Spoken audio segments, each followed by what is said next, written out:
سے شکوہ نہیں کرنے آئے. نانا جب سے یہ چاند طلوع ہوا ہے نانا میرا دل گھبرا رہا ہے. نانا سغرا کا دل بیٹھ رہا ہے. نانا میں زندہ نہیں رہوں گی اکبر کے بغیر. قبر محمد پہ رو رو کے بار بار منتوں کے چراغ جلا رہی تھی. روتی روتی سغرا نے قبر محمد پہ ایسے سر رکھا جیسے بچہ ماں کی گود میں سر رکھتا ہے. سر رکھ کے کہتی ہے نانا نانا مجھے نیند آ جائے, میں ایک بار خواب میں اپنا قبر دیکھ لوں. ادھر جناب سغرا کا سر قبر محمد پہ ہے. تھوڑی دیر بعد تڑپ کے اٹھی رو کے کہتی نانا میں نے خواب دیکھا ہے ایک لہو کا دریا ہے میرے بابے کا کٹا ہوا سر. آواز سغرا منتوں کے چراغ میں جلا. سغرا منتوں کے چراغ نہ جلا. بس آخری حصہ پڑھنے لگا. کتنا پیار ہے آل محمد کو حسین کے رونے سے.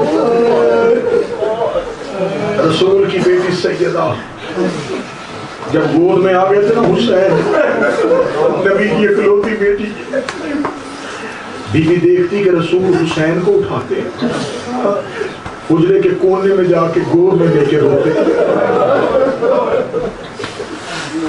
ایک دن جناب سیدہ گھر میں تھی اور یوں حسین کو گود بی بی نے حسین کو مسلط دیا. بی بی نے نماز شروع کی. نماز پڑھ رہی تھی. رسول کی بیٹی کی آواز آئی السلام علیکہ یا امی. ماں میرا سلام. انا ابن العطشان, میں تیرا پیاسا بیٹا.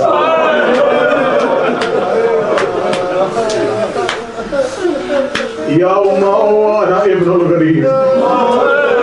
اماں میں تیرا مسافر بیٹا. یا اما انا ابن المظلوم. اماں میں تیرا مظلوم بیٹا. اگلی سطر میں دعا کرتا ہوں میرا بادشاہ حسین مجھے اتنی طاقت دینا مات نہیں سمجھ سکے. ایک آواز آئی میں تیرا پیاسا بیٹا. ایک آواز آئی میں تیرا مظلوم بیٹا. ایک آواز آئی میں تیرا مسافر بیٹا. اگلی ایسی آواز آئی ہے محمد کی بیٹی مصلی پہ گر گئی ہے. آواز آئی یا اما انا ابن الاسکان. اماں میں تیرا پسا ہوا بیٹا.